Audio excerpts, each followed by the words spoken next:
for the hip and thigh. We'll start here with the glutes. So in Module 1, we learned how to sweep and fan through the glutes, framing around the trochanter, and then working down along the borders of the IT band. So now some nice Module 2 techniques we can do here. A fascial spiral works very nicely on the glutes. So here I could take the instrument, we're going to start at a flatter angle, and then as we spin, we come up to a 90-degree orientation.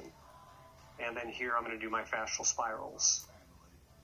So now if we're doing this to facilitate motor control through the glutes, I'm going to do faster, more aggressive strokes. We could do this with some motion, having him do a clamshell exercise. So keep your feet together, and you're going to lift your top knee up without letting your hip roll back. All right, go ahead. Good. And now I'm going to try to facilitate this motor control back and forth. Keep moving. And then I'm going to do fascial spirals through his glutes to facilitate that pattern.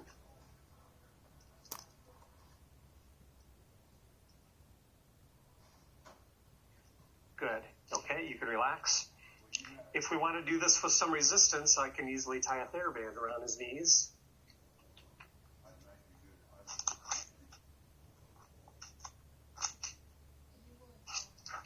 And now go ahead and separate your knees again. And now we've just added a little resistance. Again, a nice way to facilitate motor control through the glutes. All right. Let's get rid of this. You can stay on your side. We can use some Module 2 techniques to treat the IT band. I'm going to have you extend your knee and just drop your leg down. Maybe bring this back a little bit. Good. And remember, we don't want to go directly over the IT band. We want to focus on the borders. So in Module 1, we did some sweeps and fans away from the IT band. We can do a scoop. What is this? This is an interface scoop. I could do an interface rock. So I'm behind the IT band, between the IT band and the biceps femoris, the lateral hamstrings. Interface rock, interface scoop. I can do fascial spirals along the borders of the IT band. All right. This is also a nice place to do skin rolling, instrument-assisted skin rolling, instrument-assisted SIBOing.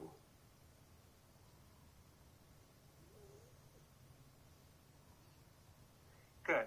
If I want to work on the anterior margin of the IT band, I'm going to switch leg positions, bring your bottom knee forward, extend your top leg back. Good. And now I can work the anterior margin of the IT band. Fascial spirals, interface rock, interface scoop. Now I'm scooping away from the IT band, so the bevel of the instrument is anterior into his quads, away from the IT band. Interface rock, interface scoop.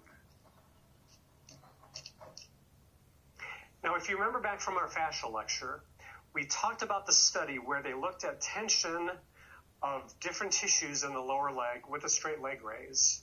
And with a straight leg raise, 240% of that stress is placed on the IT band. So if we're treating the IT band, it might make sense to do it in a straight leg raise.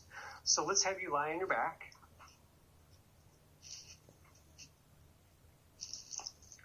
We're going to give you a stretch strap to hold on to. Straight leg raise, keep your knee straight. And so now I've just loaded his IT band by performing a straight leg raise. So now I can come in and I can do my interface rock, my interface scoop, my moving fascial spirals along the borders of the IT band. But now I'm doing it in a more aggressive position with the hamstrings on stretch, the whole lower extremity on stretch, also loading the IT band. This is also a nice position to treat the hamstrings. So here in this position, I can take GT4 in between the individual hamstring muscle bellies, interface rock, interface scoop, Here I'm coming towards me. If I want to scoop the opposite direction, I'll turn the edge the opposite direction, interface lock, interface scoop. Good. We're going to treat the hamstrings dynamically. Let's bring this behind your knee. Bring your knee up towards your chest. I'm going to change my instrument, go to a GT5, a concave edge. Will be less aggressive. And now here, you're going to flex and extend your knee. So in Module 1, we just treated this on stretch. Just here, in Module 1, we treated this statically, right? So now let's go ahead and add some motion.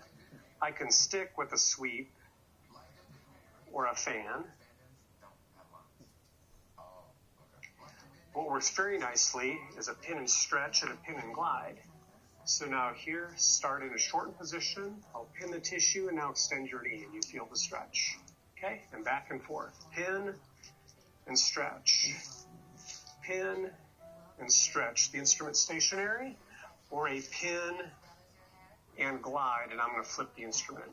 Pin and glide. Pin and glide. Good. All right. Now in Module 1, we treated the adductors statically. Now we know to add some motion. GT5 is a nice instrument on the adductors. So in Module 1, we just did sweeps and fans statically. I like doing a pin and stretch or a pin and glide here. I have GT5, again, the bevel down against the tissue, pin, and then I'm just going to shift my hips to stretch. Stretch.